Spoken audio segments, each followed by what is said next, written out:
Microsporogenesis से बनता है पॉलन ग्रेन।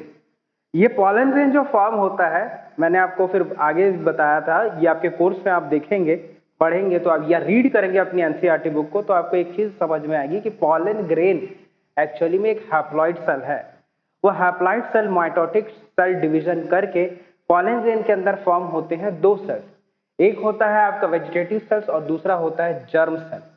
ये पॉलन ग्रेन का स्ट्रक्चर कैसा होता है और इसमें कितनी लेयर्स होती हैं, ये पॉलन ग्रेन पॉलिनेशन कैसे कर पाता है, और स्ट्रक्चर ऑफ पॉलन ग्रेन में दो लेयर होती हैं एक्साइन इंटाइन, ये किस लिए होती हैं, क्या ये प्रोटेक्शन पर्पस के लिए है कि क्या किस पर्पस के लिए है, हम इसको देखेंगे।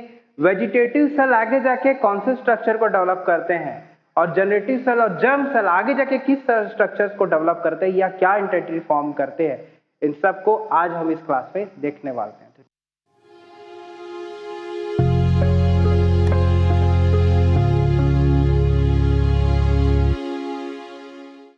इस वीडियो में आज हम देखने वाले हैं इसी चैप्टर का एक नया portion, sexual reproduction in flowering plants में आज हम देखने वाले हैं structure of pollen grain. Pollen grain बन तो गया माइक्रोस्पोरोजेनेसिस के जरिए। पॉलन ग्रेन क्या है? पॉलन ग्रेन खुद एक हैप्लॉइड सेल है, बट पॉलन ग्रेन के अंदर जो सेल्स होते हैं वो फर्दर यहाँ पर माइटोसिस करते हैं। तो एक पॉलन ग्रेन का स्ट्रक्चर कैसा होता है, इसके अंदर कौन कौन सी चीजें होती है, कैसे कैसे सेल्स होते हैं और कैसे पॉलन ग्रेन में मेल गैमेट का फॉर्मेशन होता है, ये आज हम यहाँ देखने वाले हैं, समझने वाले हैं। तो आपके बोर्ड पे ये सामने दिख रहा है, ये पॉलन ग्रेन का स्ट्रक्चर। आप इमेजिन करो कोई भी पॉलन ग्रेन का स्ट्रक्चर अंदर से कैसा दिखता है। पॉलन ग्रेन के स्ट्रक्चर में उसके बॉडी में दो लेयर्स होती हैं। पहला जो आप ये लेयर देख रहे हो, जो ऊपर की ओर आपको ये जो ऐसा क्रैच जैसा दिख रहा होगा, ये है आपका लेयर जिसको हम बोलते हैं एक्साइन। ये आउटर मोस्ट लेयर होता है। अंदर की जो लेयर आप देखोगे, ये जो अंदर की लेयर है, इस लेयर को हम बोलते हैं इंटाइन। तो एक है आपके बाहर की layer structure of pollen grain के, जिसको हम बोलते हैं एक्साइन। अंदर की जो लेयर है इसको बोलते हैं इंटाइन। एक्साइन जो होती है वो इतनी हार्ड लेयर है क्योंकि भैया पॉलन ग्रेन को ही विंड पॉलिनेशन के थ्रू, इंसेक्ट पॉलिनेशन के थ्रू, कई में आप देखोगे वाटर पॉलिनेशन के थ्रू इसको फीमेल रिप्रोडक्टिव पार्ट या फीमेल फ्लावर तक जाना होता है। तो पॉलन ग्रेन रास्ते में कहीं डिस्ट्रॉय ना हो जाए, उसको प्रोटेक्ट करने के लिए बाहर में ये हार्ड कवरिंग होती है जो एक्साइन होती है। तो स्ट्रक्चर ऑफ पॉलन ग्रेन में जो उसके आउटर कवरिंग है, जिसको हम एक्साइन बोल रहे हैं, वो इतनी ज्यादा हार्ड होती है। ये किससे बनी होती है? ये आपकी बोरे होती है स्पोरोपोलेनिन। स्पोरोपोलेनिन से ये मेड अप होती है। स्पोरोपोलेनिन क्या है? देखिए, इस जो लेयर एक्साइन की लेयर है, एक्साइन मतलब बाहर की लेयर है, it's made up of sporopollenin. Sporopollenin की ये जो लेयर है कितनी हार्ड होती है? इतनी ज्यादा हार्ड होती है कि ये लेयर किसी भी एसिड से डिस्ट्रॉय नहीं हो सकती बेटा, अल्कली से डिस्ट्रॉय नहीं हो सकती, एंजाइमेटिक रिएक्शन या एंजाइमेटिक एक्टिविटी भी इसका कुछ भी नहीं कर सकता। हद तो तब हो जाती है जब एक्सट्रीम टेम्परेचर भी इसका कुछ नहीं बिगाड़ सकते। तो एक्सिन जो लेयर है वो प्रोटेक्ट करती है एसिड कंडीशन से, अल्कलाइन कंडीशन से। इसके ऊपर कोई एंजाइम एक्टिविटी भी नहीं कर पाते। एंजाइम से कोई भी चीज डाइजेस्ट किया जा सकता है या उस पर केमिकल रिएक्शन हो पाता है। एक्साइन पे अगर कोई केमिकल रिएक्शन, कोई एंजाइम आएगा और उस पर केमिकल रिएक्शन करने की कोशिश करेगा, वो फेल हो जाएगा क्योंकि ये जो लेयर है वो इतनी ज्यादा हार्ड होती है कि किसी भी एंजाइमेटिक एक्टिविटी का इसके ऊपर असर नहीं होता है। टेम्परेचर को भी, एक्सट्रीम टेम्परेचर को ये बर्दाश्त कर सकता है, extreme high, extreme cold temperature को भी ये बर्दाश्त कर जाता है। इसका पर्पस बस ये रहता है कि अंदर के ये जो सेल्स है इनको ये प्रोटेक्ट करके रख सके। अब यहां पर ये तो चीज देख रहे हैं, तो जब स्ट्रक्चर इतना ज्यादा हार्ड है तो ये सेल्स बेचारे बाहर तो निकलना है, ठीक है, मान लिया हमने अंदर मेल गैमेट बन गए होंगे, लेकिन ये मेल गैमेट को पॉलिनेशन या फर्टिलाइजेशन तो करना होगा फीमेल रिप्रोडक्टिव पार्ट में। ये निकलेंगे कैसे? निकलने के लिए यहाँ पर गैप्स में होता है जर्म पोर। तो मैं बोलूंगा यहाँ पर आप देख रहे हैं, यहाँ पर गैप्स होते हैं। अब देखिए, पहले इसके पहले बात कर ले इंटाइन वाली लेयर। इंटाइन वाली जो लेयर होती है वो बिल्कुल इन सेल्स के कांटेक्ट में होती है और ये बनी होती है आपके सेलुलोज प्लस पैक्टिन से बनी हुई लेयर होती है। तो बाहर की लेयर स्पोरोपोलिन और अंदर वाली लेयर है वो आपका सेलुलोज और पैक्टिन से बनी हुई होती है। अब ये जो अंदर के सेल्स हैं, तो ये वाला बड़ा जो सेल्स है, आप इमेजिन कीजिए ये एक बड़ा सेल है और इसके अंदर एक और सेल है। अंदर ये वाला जो छोटा सेल है इसको हम लोग जनरेटिव या जर्म सेल बोलते हैं, और इसके न्यूक्लियस को हम लोग बोलेंगे जनरेटिव सेल न्यूक्लियस या जर्म सेल न्यूक्लियस। बाहर में ये वाला जो सबसे बड़ा सेल है जिसके अंदर ये सेल है, आप देख सकते हैं बाहर वाला सेल है और इसी सेल के अंदर एक और सेल है। अंदर वाले सेल को हम लोग बोल रहे हैं जर्म सेल या जनरेटिव सेल। बाहर वाले सेल्स को हम क्या बोल रहे हैं, बाहर वाले सेल को हम लोग बोलते हैं वेजिटेटिव सेल, जो यहाँ पर लिखा हुआ है।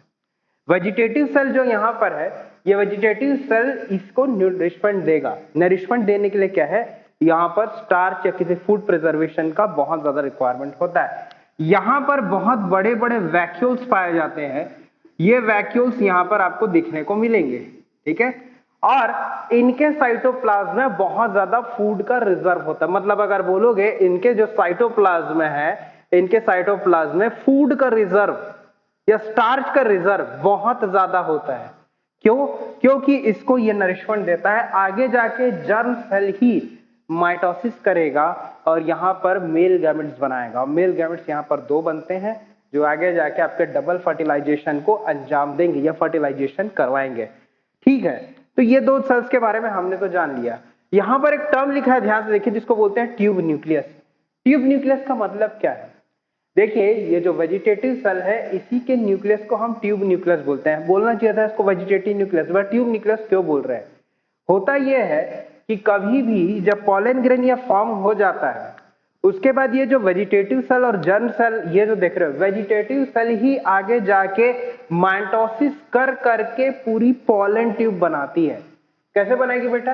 ये कुछ ऐसे बनाएगी कि जैसे मान लीजिए ये वाला पोर्शन है, यहाँ पर एक्साइन की लेयर है और यहाँ पर ये आपका छोटा वाला जर्म सेल ही है, उसका न्यूक्लियस है। जो आपके वेजिटेटिव सेल है ये माइटोसिस करना चालू कर देती है, तो ये ऐसे माइटोसिस करना चालू कर देगी।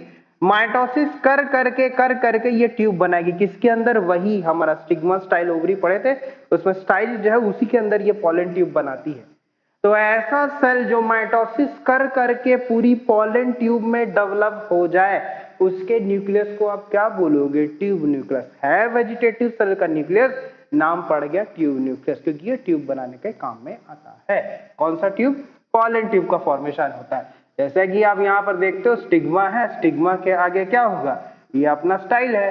तो ये सपोज स्टिग्मा होगा, यहाँ से चिपका होगा, स्टाइल होगा और यहीं पर पॉलन ट्यूब का फॉर्मेशन आपको देखने को मिलेगा। बाद में इसी से फर्टिलाइजेशन प्रोसेस एक्सिक्यूट होता है। अब ये चीज तो है, बाद में जाके यही क्या होता है, फूड रिसोर्स इतना ज्यादा क्यों होता है? क्योंकि ये जो जेनेटिक या जर्म सेल है वही आगे जाके क्या करता है, माइटोसिस करके 2 मेल गैमेट्स बनाएगा। तो ये चीज में आपको देखने को मिलता है। जो स्ट्रक्चर ऑफ पॉलन ग्रेन है वो इन सब चीजों को बर्दाश्त कर सकता है, और जितने temperature, acid, alkali, enzymatic activity, temperature, ये सब चीज को ये बर्दाश्त कर सकते हैं ताकि पॉलिनेशन एक्सिक्यूट हो पाए। कई पॉलिनेशन आप देखते होंगे वाटर होता है, विंड के थ्रू होता है, कई में इंसेक्ट पॉलिनेशन भी आप देखते हो, लेकिन जब तक ये रास्ते में ट्रैवल करे तो ये सब acid, alkali, enzymatic activity, temperature factors उसके रास्ते में आएंगे, उन सब से वो बच पाए, इसीलिए करके यहाँ पर एक्साइन की लेयर है, अंदर होती है आपके इंटाइन की लेयर जो यहाँ पर होती है, और ऐसे। हाँ, अब यहाँ पर एक लास्ट बात आने वाली बात ये है कि ये तो इतना हार्ड कवरिंग है, तो बेचारे सेल्स निकलेंगे कैसे? निकलने के लिए क्या होता है, यहाँ पर आपके पोर्स प्रेजेंट होते हैं। ये पोर्स देखिए कैसे होते हैं, यहाँ पर जैसे पोर्स होते हैं, आप देखेंगे इन पोर्स को बोलते हैं, इन बीच में पोर्स होंगे, इन पोर्स को बोलते हैं जर्म पोर। ये ऐसे गैप्स होते हैं, इनको हम बोलते हैं जर्म पोर। इन्हीं जर्म पोरों के जरिए सेल्स बाहर निकलते हैं और फिर फर्दर आपके pollen tube formation, male gamete आगे जाएगा, वो उसी जर्म पोर के रास्ते से जाएंगे, क्योंकि भैया इतना हार्ड कवरिंग है, कहीं गैप तो बचा नहीं, जर्म पोर के ही रास्ते से ये लोग बाहर निकल पाते हैं। तो होप ये कॉन्सेप्ट आपको समझ में आया होगा, क्योंकि आगे जो फर्टिलाइजेशन होता है अगर आपको वो जानना है तो अब आप हमारी ऑनलाइन क्लासेस को अटेंड कर सकते हैं। कैसे पॉलन ट्यूब फॉर्मेशन होता है, कैसे न्यूक्लियस, कैसे आपके जर्म सेल्स जो होते हैं वो मेल गैमेट में कन्वर्ट होते हैं, और कैसे जाके ये सिंगेमी और ट्रिपल फ्यूजन को एक्सिक्यूट करते हैं, ये अब हमारे ऑनलाइन क्लासेस में आके समझ सकते हैं। तो होप ये वीडियो आपको पसंद आया होगा। नेक्स्ट क्लास में हम अगले टॉपिक के साथ फिर आएंगे। Thank you.